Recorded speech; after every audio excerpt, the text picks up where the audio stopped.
Hermanos, buenos días. Bueno, son 10 para las 12. Buenos días todavía.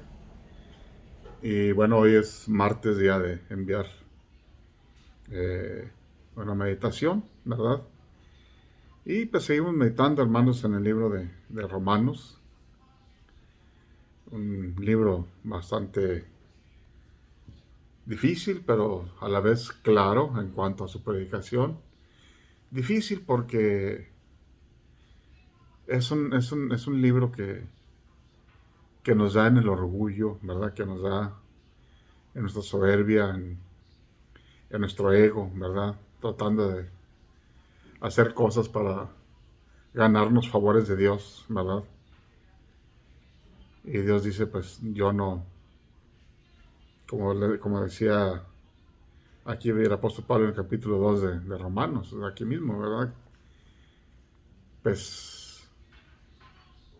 en cuanto al trabajo, se recibe una paga.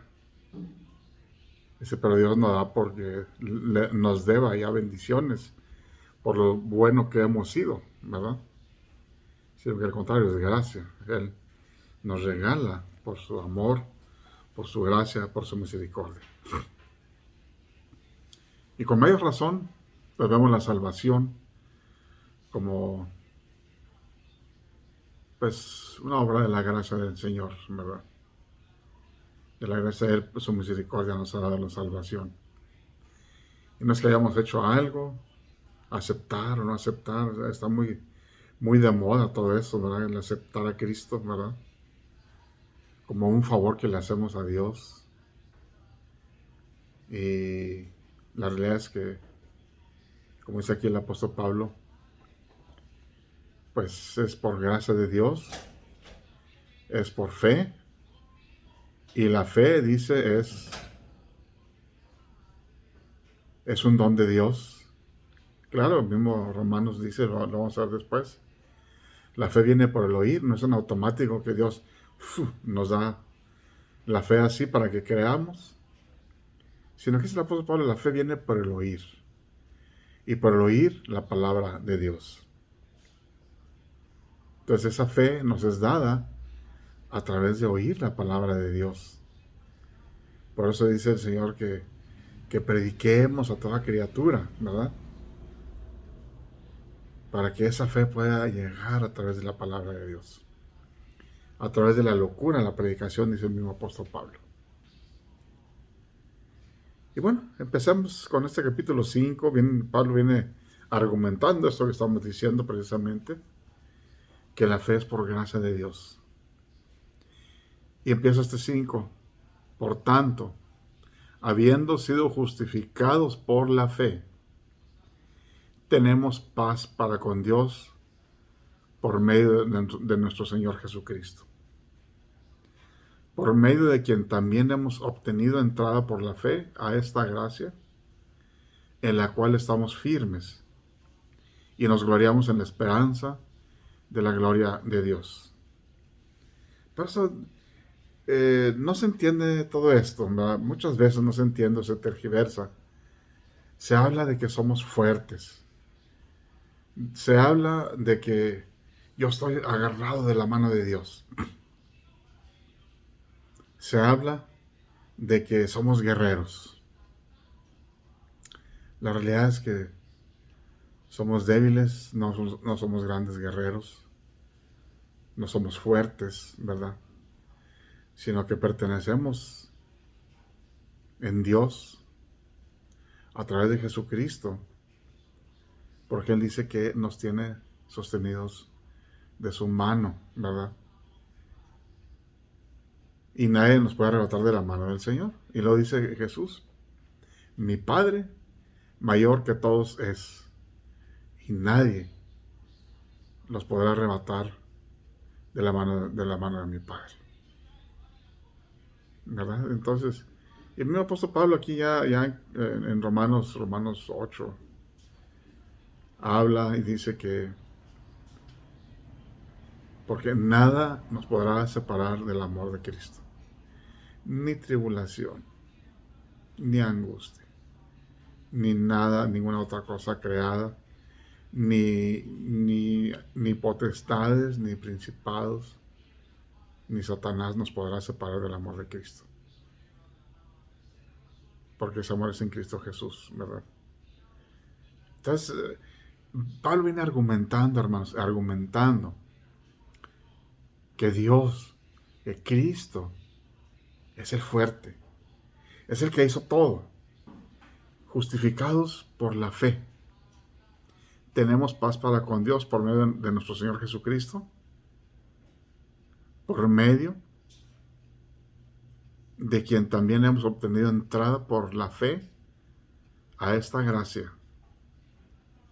Estamos firmes en esta gracia y nos gloriamos en la esperanza de la gloria de Dios.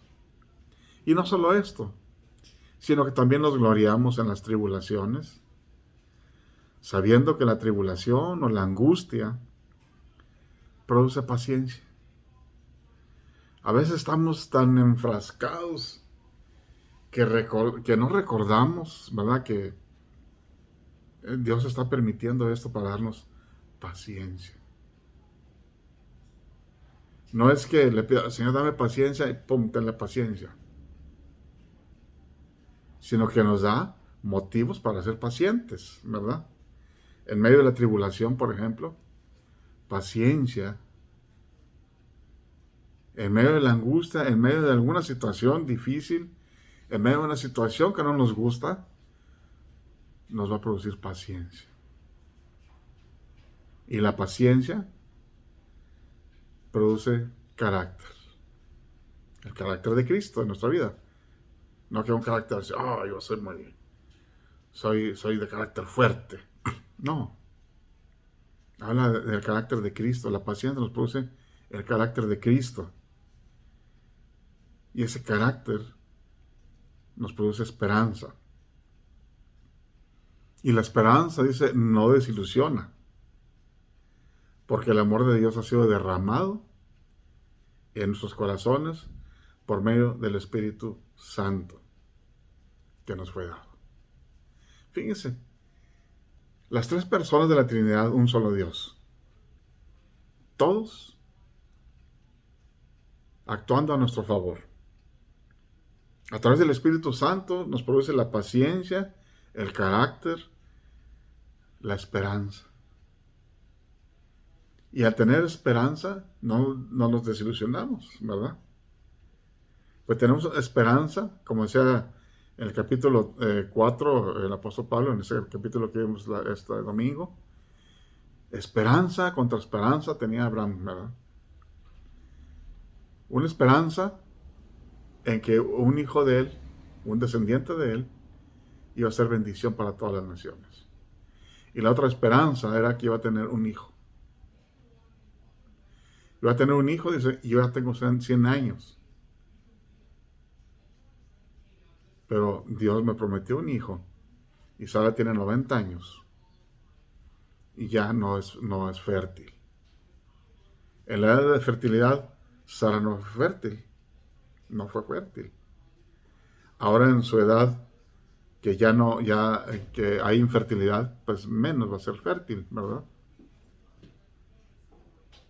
Y aquí nos dice el apóstol Pablo en ese capítulo 5, tenemos esperanza a través de la tribulación que produce paciencia, y a través de esa paciencia que produce el carácter de Cristo en nuestra vida, y ese carácter nos da la esperanza. Y en la esperanza, pues como dice, tenemos fe de que viene algo para nosotros, ¿verdad? Dice, porque el amor de Dios ha sido derramado en nuestros corazones por medio del Espíritu Santo que nos fue dado. Porque mientras aún éramos débiles, a su tiempo Cristo murió por los pecadores. Cuando éramos débiles, el apóstol Pablo habla de debilidad, falta de carácter para combatir el pecado, ¿verdad? Porque difícilmente habrá alguien que muera por un justo, aunque tal vez alguno se atreva a morir por el bueno. Pero Dios demuestra su amor para con nosotros en que siendo pecadores, siendo impíos, Cristo muere por nosotros. Cristo murió por nosotros. Entonces esa es nuestra esperanza, que Cristo murió por nosotros. Porque cuando éramos pecadores, Cristo murió por los impíos. Dice el apóstol Pablo, yo creo que nadie va a morir por otro, ¿verdad? Nadie de nosotros daría su vida por otro. Si acaso nos exponemos por salvar un hijo, por salvar a la esposa. Pero dice, Dios muestra su amor para con nosotros, en que siendo malos, siendo pecadores, Cristo murió por nosotros. Dice entonces, mucho más, ahora somos justificados por su sangre, seremos salvos de la ira de Dios por medio de Jesucristo. Somos salvos. Somos justificados por su sangre. Y cuando termine esta vida, estaremos en la eternidad por medio de Cristo. Y el argumento del apóstol Pablo dice, porque si cuando éramos enemigos, cuando éramos pecadores, éramos enemigos, fuimos reconciliados con Dios por la muerte de su Hijo Jesucristo. Mucho más ahora, que ya somos reconciliados, seremos salvos por su vida. Y no solo esto, no solamente seremos salvos de la ira venidera, sino que también nos gloriamos en Dios por medio de nuestro Señor Jesucristo, porque ahora hemos recibido la reconciliación. Estábamos separados de Dios por nuestro pecado. Pero al venir Cristo a morir por nosotros y nosotros creer en Él, entregar nuestra vida a Él, somos reconciliados. ¿Qué quiere decir reconciliación? Cuando estamos enojados unos con otros, hay separación, ¿verdad? Así nosotros, cuando somos pecadores, estamos separados del amor de Dios. Pero cuando nos contentamos, aquí que estamos peleados, platicamos, nos contentamos, decimos que nos reconciliamos, ¿verdad? Pero aquí con Dios nosotros no nos reconciliamos, sino que Dios, a través de su Hijo Jesucristo, nos reconcilió con Él. Qué hermosa paralelo nos muestra el Señor para mostrarnos cómo estamos unidos ahora con Él a través de Jesucristo. Cristo fue el eslabón que vino a reconciliar a Dios con nosotros los pecadores. ¿Por qué? Porque Cristo es el que vino a morir, pero no morir por Él. Él no tenía pecado. Y dice que la paga del pecado es muerte. Nosotros éramos los pecadores. Éramos los que merecíamos la muerte. Entonces, ¿qué dijo Cristo? Y yo muero por Gilberto. Yo muero por mis hijos. Yo muero por mi pueblo. Entonces, la muerte de Cristo vino a darnos vida a nosotros, a reconciliarnos con Dios. Nosotros merecíamos la muerte. Y si hubiéramos muerto, era muy justo que muriéramos. Pero nuestra muerte no nos iba a salvar. Si nos tenía que, por eso, cuando sale el Antiguo Testamento, que tenía que ser un cordero, sin mancha, perfecto, no defectuoso, era un símbolo, ¿verdad? Era un símbolo. Ese cordero tenía que ser degollado para derramar la sangre por el pecado de la gente. Pero el corderito no iba a perdonar a nadie, sino que era un símbolo de lo que estaba haciendo Dios o de lo que iba a hacer Dios a través de Jesucristo. Por eso decimos que Dios es el Cordero perfecto. Es el Cordero divino, sin mancha, sin sin ningún defecto, ¿verdad? Entonces tenía que morir alguien perfecto para podernos salvar a nosotros. Si yo moría, yo no era perfecto, entonces mi muerte me llevaba al infierno. Pero la muerte de Cristo, el Cordero perfecto divino, vino y murió por ti y por mí. Dice, y por Él hemos recibido la reconciliación. ¿Verdad? Gracias a Dios por Jesucristo, gracias a Dios porque todo es por Él. Todo es por Él y para Él. Por eso decimos, uno de los 5 solas que predicamos, solo a Dios la gloria. Solo Cristo salva. Solo a través de la fe. Solo a través de las Escrituras. Solo a Dios la gloria.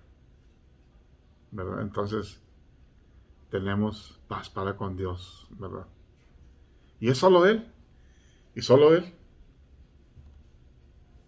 Solo gracia, solo fe, solo Cristo, solo las Escrituras, solo la palabra de Dios, solo Dios la gloria. Bendito sea nuestro Dios, ¿verdad? Que nos ama y entregó su vida a través de Jesucristo por nosotros. Amén.